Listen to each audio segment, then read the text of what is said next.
Hey, what's up, boxing fans? This is the Rope-A-Dope Report. I'm your host, Chris Carlson. Make sure you check out Rope-A-Dope Radio. Tonight on the show, we have Daniel Livingston. Anyway, let's talk about this fight coming up May 15th, this Saturday night in the UK. Michael Katsidis versus Kevin Mitchell. And for those who saw it, not many people saw this video. It got taken down yesterday. I showed some video from Frank Warren's YouTube channel. I showed some video of Kevin Mitchell in his fight versus Prescott, just to show the fans a little bit of him, and not a lot of people know. I will put a link of that fight in the info box. Anyway, let's talk about Kevin Mitchell. You know, he's got good hand speed. He's a good technician.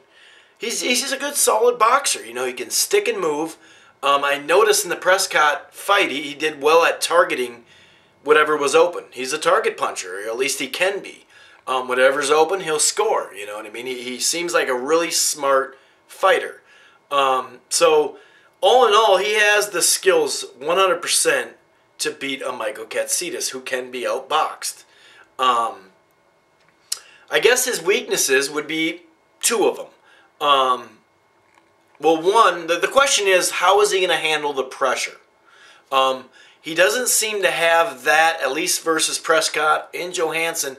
He kind of has a low work rate, and a guy, you know, against a guy like Prescott who comes forward, but he comes kind of slow forward. A lot of come forward fighters come pretty slow usually. The low volume, he's definitely going to have to up his volume. Not saying he can't do it or saying that he doesn't throw enough punches, but I think that fighting Katsidis, a guy that is going to make you fight at some point. You're not just going to be able to pot shot him and that's it.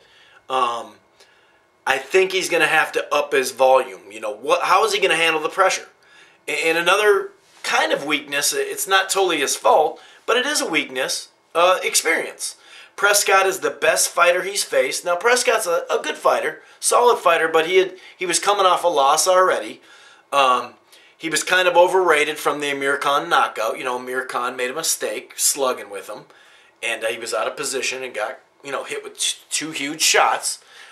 So that's my question mark. How is he going to handle the pressure? And he needs to put up, you know, he seems to have kind of a low volume, and he's going to have to up his volume a little bit.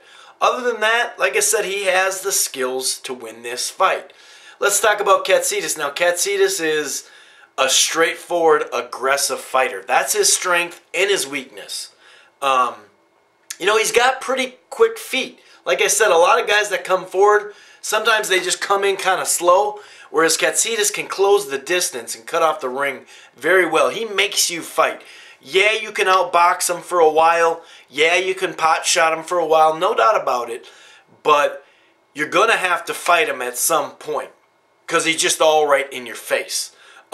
Look at him against Casamayor. Now, he took some knockdowns and got back up and got back in the fight and actually knocked Casamayor out of the ring. Casamayor got back in. You know, a lot of people had him either even or close or winning the fight going into the, I believe, the 10th round against Casamayor. And Casamayor is a technician, a great fighter with good hand speed, and a guy that can stand there and trade too. He can do a little of both. You know what I mean? And I believe he's southpaw. So, I mean, he's a good fighter. Really, really top-level fighter. So, you know, he made some adjustments and got back into that fight. And actually, like I said, was right in the fight. Then he got knocked out from that aggression. Him trying to close the show. And that's his problem. That's his weakness, you know. Well, another weakness is cuts. He bruises and cuts really easy, and I'm expecting him to get cut pretty bad in this fight. But you know, I've noticed since he's gone against the better opposition, he's slowly but surely, you can see he's put some work in the gym. When he went against Escobedo, many people thought, especially in boxing forums, that Escobedo was going to be able to outbox Katsidis. You know, a thing he did is he's starting to put his guard a little tighter, right, when he comes in, and he's starting to come in and hit and bob a little bit and then go to the body. You know, instead of just coming forward with his hands down, I think he's slowly but surely making some adjustments and improving his game on the way in. I'm not saying he's a defensive specialist, okay, guys? But when you come in so fast, if you can just make a little feint, that does a lot. Not only that, but I noticed against Escobedo, a guy that can box, and he's a pretty good fighter himself, you know, there'd be a jab, and Katsidis would duck under and land a shot. So you can see he's improving a little bit, okay?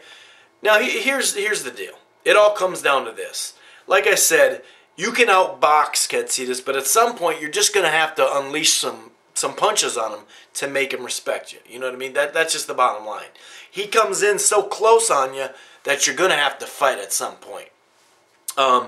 That's what we're going to have to see. Now, I believe that Kevin Mitchell is better than Escobedo. I think he's a better overall fighter, no doubt about it. But I'm not ready to say that he's as good as Casamayor. In fact, I know he's not as good as Casamayor. Some people think Casamayor is a little old. He looked pretty good in that shape. He looked great. He looked in good shape.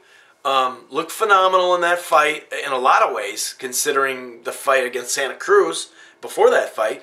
And then even against Marquez, let me check the time. Even against Marquez, he lost that fight, but looked good in it. So, yeah, he's not in his prime, no doubt, but I'm still willing to say Casamayor is a better overall fighter than Kevin Mitchell. What we're going to find out in this fight is where Kevin Mitchell lies between Escobedo and Casamayor. Maybe I should go like this. Escobedo, Casamayor up here. Where is he in between?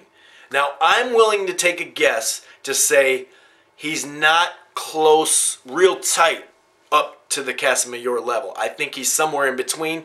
We're going to find out in this fight, but I'm going to take a hunch to say that minor improvement that Katsidis has made, and as long as he fights that way a little bit more, like I said, he's going to get hit plenty, but if he can just duck a jab once in a while and get his shots off, that would be good. I just think the pressure's going to get to him, and I just think if you can have that much success against Casamayor and be right on the verge of beating him, he lost, no doubt, but that was his dumb aggression.